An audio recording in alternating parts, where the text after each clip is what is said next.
Hey everybody, OCD Mikey Hi-Fi Guy here, your noise-free music expert. And I say noise-free because this, as you can tell, many things, if you're trying to learn about this, there is a lot of noise out there. And so I am going to try and remove some of that noise for you with the whole recording thing. And is it a good recording? And, you know, was it masters a good mastering? You know, a whole just bunch of crazy stuff that goes on trying to determine about recordings. Now, I'll make one statement before I go into this whole thing, which is when you get to a certain level, the recording becomes moot. Okay, I'm not trying to say you can't hear a poor recording. What I'm saying is a poor recording does not get in the way of you connecting to the music. Okay, in some cases, when people are upset about poor recordings, it's because it gets in the way of them enjoying the music. They can't enjoy the music because the recording's so horrible. Okay, at a certain point, that becomes moot.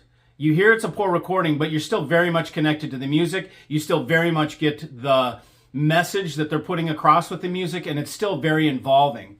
Okay, so I want to preface this by saying that. So now I'm going to go into just describing to you guys, because I know it's a very mysterious thing, this whole how does everything get recorded, mastered.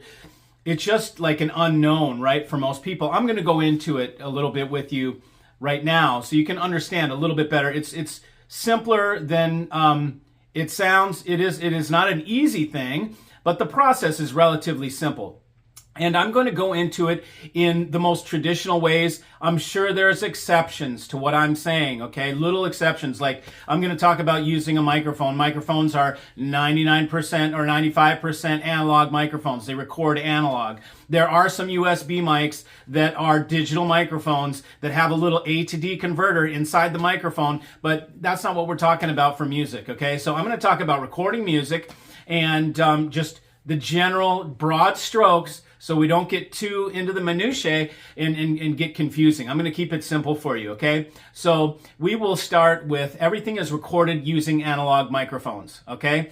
And sometimes, say you're recording a synthesizer, you can plug direct into the console.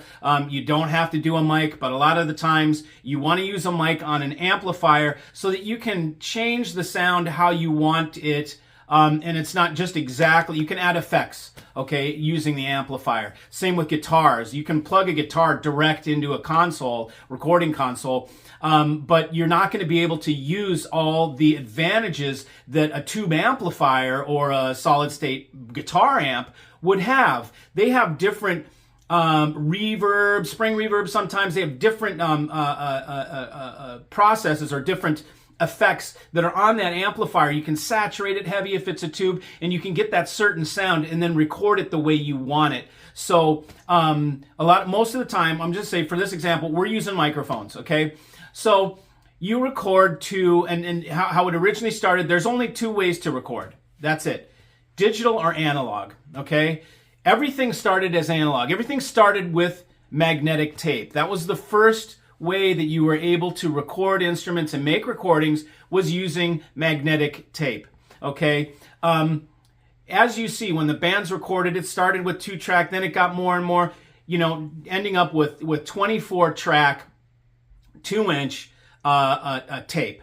And what that means is on that 2 inches of tape, there's 24 little lines. Okay, and so each line is a microphone that comes from the instrument through the console, and then through any outboard gear if you patch that in, and then onto your tape, onto that one track.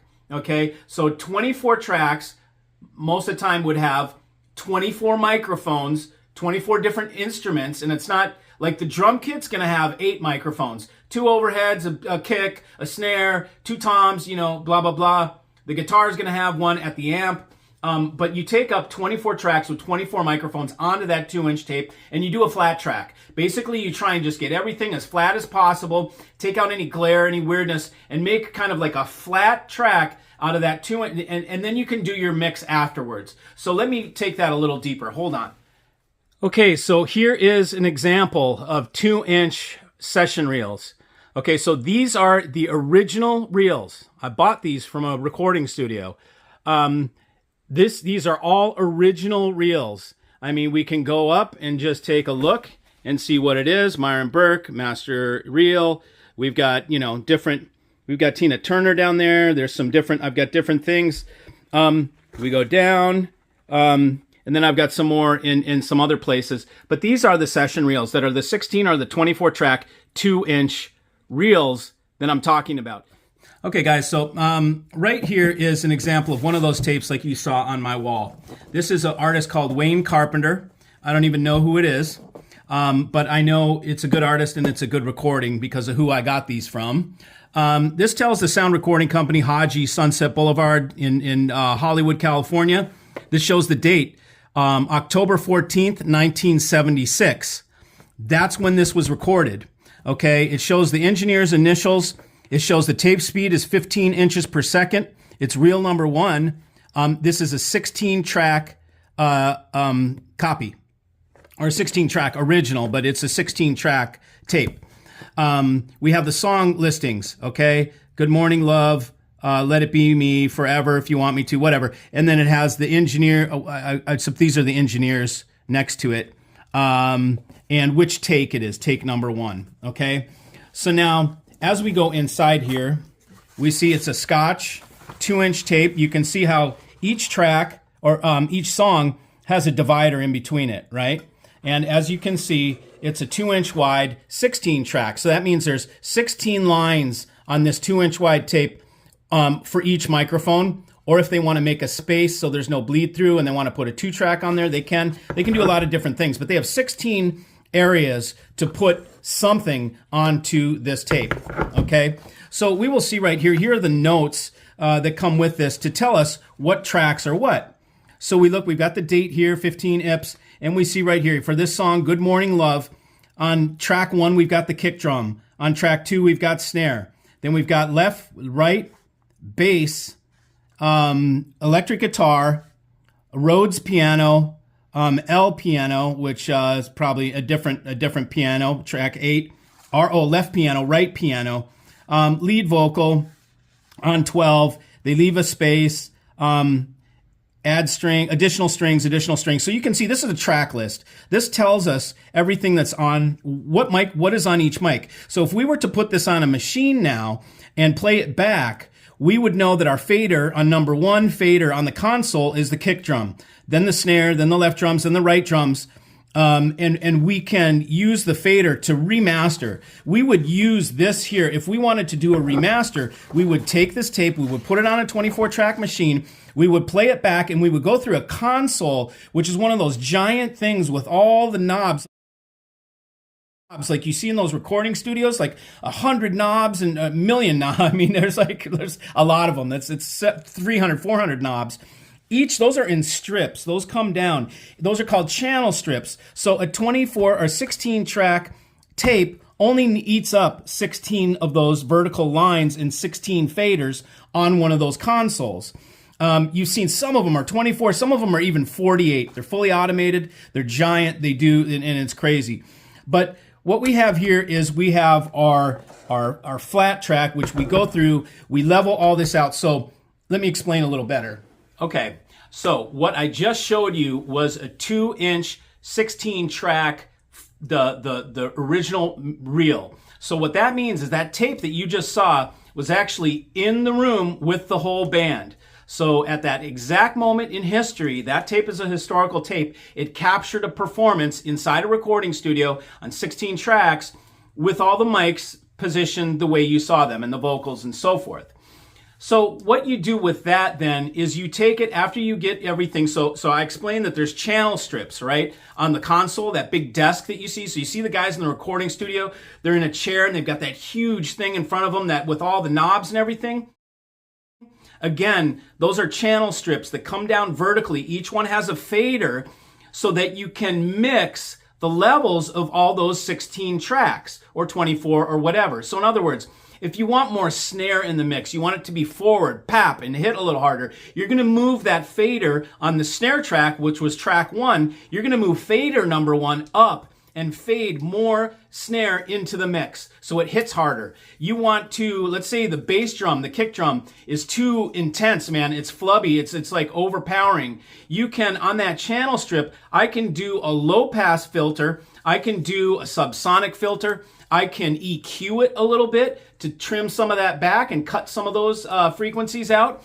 And then I can also have an input level, which will give me how hot it's coming in on the input. That's, you see those meters on top? That's the input level. You want those not to go into the red too much, okay?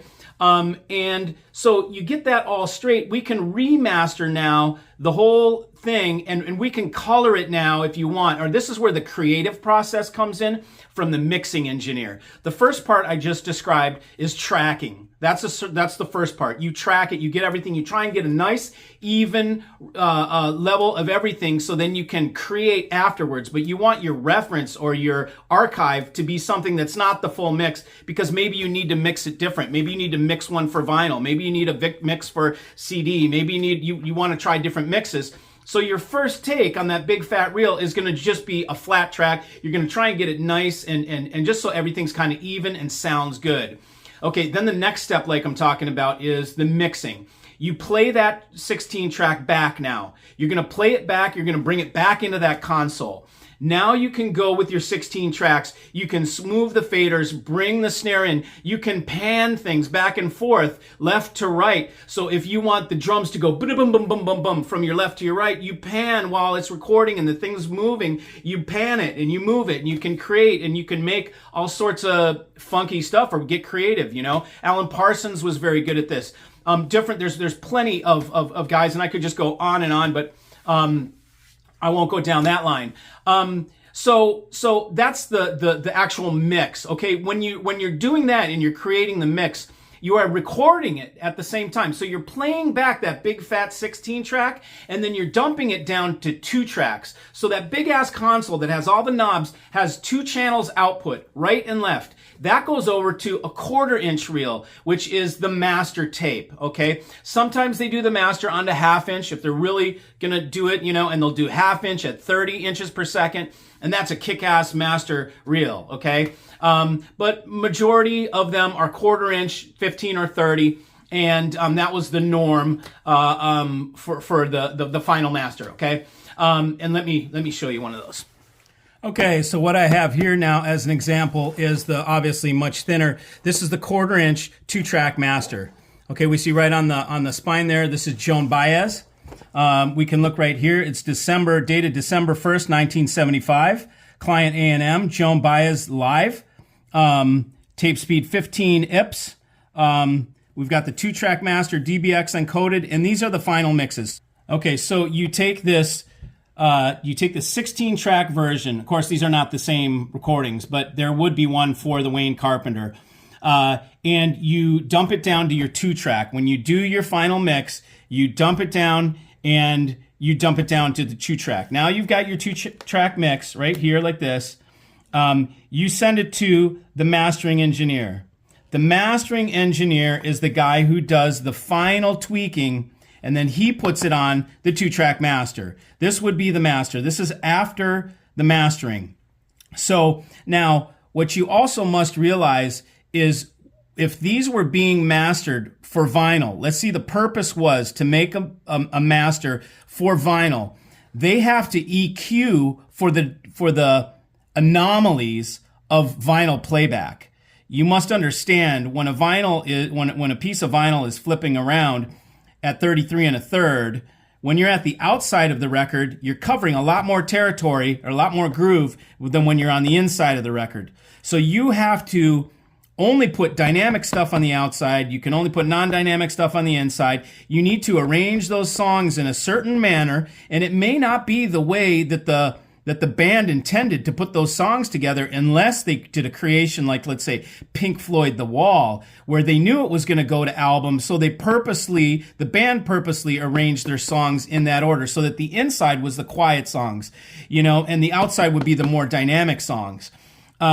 So you have to create a master for an album, okay? It's different than if you were creating a master to make a tape, or I mean a cassette tape, or a CD. Most of the time back in 75, you know, it was going to be a cassette tape or an 8-track.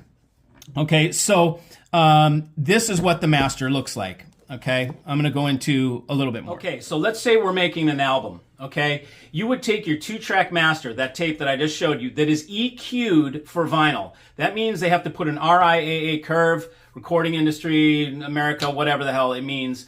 It's a curve for the anomalies of vinyl that you need to EQ onto that master for vinyl before you make your lacquer master, okay? Which is a circular lacquer master. It works like this. You take that that 1/4-inch master 2-track tape, the master stereo track, tape. You take that, you play it back, and at the same time, you're recording using a freaking giant vinyl lathe, okay? That is this big machine that actually cuts grooves into a piece of lacquer, which is a master. It's heat resilient. That's why it's lacquer. And this needle, this cutter, goes through and cuts the master lacquer. Okay, you take that master lacquer after it's done, that is a copy of the tape, the master tape. You then create the dies made out of metal, which are the dies, the top die and the bottom die, which press together to make your record. So those things go into a very hot machine, and you drop a biscuit. Sometimes you've heard about biscuit. You drop a biscuit in the middle, which is a fat piece of vinyl, a chunk, and then you come down with the top of the press and you squish that down, and it presses out and makes you a record album. Then you slice off on the end, you trim off the overage, the stuff that hangs out the edge, and then you've got yourself a record. Okay, maybe they clean it after, they wash it. I don't even know what happens afterwards, but you press that down, trim the edges off, and you've got your record. So when you hear the importance of the pressing, which pressing is it? This is another thing that is very an anomaly or I guess an anomaly or inconsistency with vinyl is that the later the pressing is. So number 1 pressing, going to be fabulous. It's going to have deep grooves and everything. Number 2 pressing, all the way up to, I don't know when it starts wearing out. Maybe it's 1,000, maybe it's 100, I don't know. I think it's probably like 1,000. After 1,000 pressings, those little sharp points on the metal die are dulling a little bit, okay? They're wearing out, okay? And so the grooves are shallower. They're not as deep. It's not as good a pressing. So when you hear about, is it a good pressing, that means really, what number was it in the process? And I don't even know if they number them or not. In the cases of projects, audiophile projects, where they're recording the provenance the whole way through, they're logging it. In that case, you would have a number, 1 out of 1,000, 2 out of, it would be a limited edition. You would know which number it is, so you would always want a lower number. In the commercial recordings that you get, just records that you get from out at the record store, I do not believe they tell you the serial. I don't think they're serialized. They may be on the inside. I think there's inscriptions. You might be able to find out what pressing it is, but I don't know enough about vinyl to know. We should ask Nick, my vinyl expert, about and we'll interview him. We'll ask him about that. But anyways, so that's what you get about good pressings and not good pressings. Now, if you take that tape, that master tape that was mastered for vinyl with the RIAA curve, and you just try and make a digital transfer of that tape, it's not going to sound good because you have an EQ curve made for playback of vinyl, and if you're playing it back digitally, you're not going to get it's going to sound weird because it's going to have a bump at certain frequencies that you don't need for digital playback. So they would have to remaster that master and make another master remastered for digital. That's why you see remastered 2015, remastered 2021. A lot of times they're taking those old masters and they're remastering it now for digital playback because it's different, okay? And so that's when you sometimes get, now from what I've heard from record guys that make records and that do this, that you want to stay away from the remasters. And I think what they're getting at is every time you remaster something, you're getting further away from the original. And so there can be artifacts that come in and all sorts of different things. And a lot of times it peters out the dynamics. You had dynamic room at the very beginning with that flat track because you're not bumping it way high. When you start to do changes, you patch in outboard gear, you can push that. You can eat up dynamic, okay? And so the more remasters you make, the more dynamic that gets eaten up, so the less dynamic you have. I believe that's why they say stay away from remasters, you know? The closer it is to the original, the best. I am of the feeling that the best way to listen to a certain format is to listen to it the way it was recorded. So for me, the best way for me to listen back to something that was originally recorded in 1968, 1975 on tape is to listen to it back on tape. I have a machine in there that is a 2-track, quarter-inch, 15 IPS and 30 IPS machine, and I can listen to the master tapes and the copies of the master tapes. It's not going to be the master, but it'll be a copy of the master that I can listen to. I believe that's the best way to listen to these things. Now, in recent history, well, I guess it was probably the... Now, there is a caveat to that, okay? Recently, we've been able to record things in DSD times 4. Even DSD times 2 is pretty damn good. I have an analog to digital converter here made by Playback Designs. I also have a tape machine. That means I can do my own digital conversions here. I can take a master tape, I can play it out of that machine, and I can record it to a digital recorder using DSD times 4 or DSD times 2. When I record in DSD times 4, I cannot tell the difference, and nobody that has been here and listened can tell the difference between the playback of the actual tape or the playback of the DSD times 4 digital transfer. It is indistinguishable. I'm telling you, man, you can't hear the difference. So DSD times 4 has kind of put a new whole twist on this whole thing. Now, you hear me talk about Playback Designs a lot. The reason I do is because Playback Designs invented DSD. Okay, so that's why I use their DACs. I go to the guy, the company, the man who invented DSD. It was called SACD, and it was for Sony. Okay, so his converters that convert my analog tapes or anybody's, for instance, MoFi is now purchasing a Playback Designs DAC and the Pinot A to D that's going to be custom made for them that they will use to archive all their most precious pieces of analog material. Okay, so if MoFi is using the DAC that I use and the A to D that I use, maybe you guys, it'll start to sink in that I'm not just trying to sell one piece of gear or something like that. It's that I know the best stuff out there, and I know where the rubber meets the road. I don't steer people towards $100,000 DACs because, oh, it's $100,000 and it's the most wow, crazy price thing. No, silly, okay? I know the stuff where the rubber hits the road. That's why I deal with Playback Designs. So does MoFi. And I know other guys that do tape conversions and they use the Pinot because it's their favorite. That's above merging technologies, above Apogee, above those other companies, man. Playback is really, it flies under the radar, but it is the highest quality. As I described on the console, that big machine that has all the knobs, there's something off to the right-hand side called the patch bay. That is this thing where you have these little TT cables that have little plugs on them. They're like the telephone operator used to use when she would plug in those things. You use those to loop in outboard gear. So when you're doing that final mix, you want to add compression to the vocal, you want to add reverb to the snare, to the guitar, or whatever. You can loop in these effects and then record it to the 2-track master with those effects included. Okay, so one of those effects is called a reverb. You just heard me say it.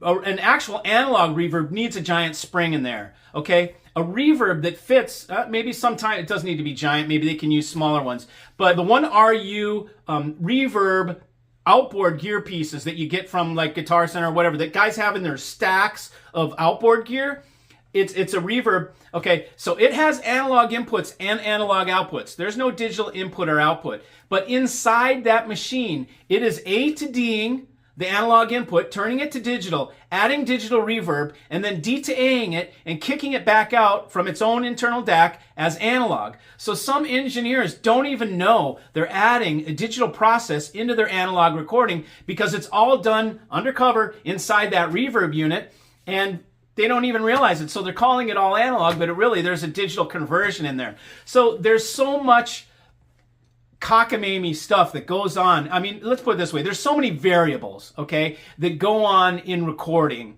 that to try and say one is going to be better because it's all analog or one is going to be better because it's all digital, it's impossible to say. You can't say that. Purists like to say all analog is the best thing that you can ever have. And it's just not true anymore, okay? It's just not true anymore. That's not really my point, but I just wanted to get that out there. The bottom line is, how does it sound? And again, as I described, in particular systems, I specialize in building them. The recording doesn't matter. It's moot. It doesn't matter. It's just like, oh yeah, it's a poor recording, but it still sounds great and I'm still loving it. So I just wanted to go through the process with you guys of how things are recorded. They're all recorded in analog, okay? Everything is recorded on an analog microphone. The tracking is the first process. The tracking engineer, the better he is, the more specialized he is at knowing what microphone to use on the snare, what microphone to use on the tom, what microphone to use for the overhead. He knows how to place them, man. I am telling you, any tracking engineers that are listening right now will confirm this with you. A microphone can move a quarter of an inch and totally change the sound. They are so sensitive and they're so that you have to have, if you just want a regular ass recording, you can throw anybody out there just setting mics arbitrarily. But there are masters of tracking, and that's what makes these guys high paid, the masters of this, that are experts, that know how to mic a drum kit better than anyone, that know how to mic the whole band better than anyone, okay? Those are the high paid tracking guys. Then it goes off to the mixing guy, like I was talking about. He patches in the outboard gear, puts the effects, pans it left, right, does whatever. Then it goes on a 2-track out to the mastering guy, and the mastering guy puts the final EQ and touches to make it sound beautiful for the finished product that they're going to sell, okay? Whether that's vinyl or whether it's CD or digital, rather. So there are either 3 different guys. There's actually sometimes when one guy can do everything. We were talking to David Chesky the other day. He was talking about doing 2-track direct single take recordings. That is purist, okay? Leaves you no room for error. Leaves you no room for if they drop a stick, if they break a string. That's part of the recording because, and especially if you're taking a recording of an orchestra, usually they don't mess up, but they're not going to stop, you know. They can't stop and start over again. So that is 2-track, where you have to rely on your microphone setting for those 2-track single take things. You have to be really good at choosing your microphone. You use your Neumann U57 for vocal. You use your whatever, your Shure SM57 on the snare. Whatever you use, and I'm just throwing, I don't know, but this is what I hear from talking. So I'm not the expert. I don't know what mic to use for what. I'm guessing, okay? But I know that there's different mics for different things. When you must be very good at that to do a 2-track single take. Most of the time, it's 16-track. There's overdubs. You can take 2 tracks or 4 tracks or 8 tracks and just do the drums at one point, then call in the guitarist later, and you're playing back the drums on the monitor, and then you're adding the guitar in. So the whole band doesn't have to be there all at the same time for those 16 tracks. You can do it at different times. Sometimes the band doesn't gel unless they're all together. They don't have any magic. So you want the whole band together for that magic, for that 16 or 24 track take. Usually it went to 24. 16 was a time period. Then it moved to 24 track. So there's a lot that goes involved into this, but this I was hoping just to give you some more insight into the recording process, how it works, how the product that you guys receive gets to be the way it is with the guys involved. There's either 3 guys, 2 guys, 1 guy that does everything for the 3 processes: tracking, mixing, and mastering. Okay, so I just wanted to make that, just sort of shine some light on that for you guys to make it a little more understandable, so you realize, so you understand this. There's a lot of this stuff that's in the dark hocus pocus. You don't know what goes on, but it's really relatively simple. Okay, so just wanted to let you guys know that, and cheers. Have a great day. See you.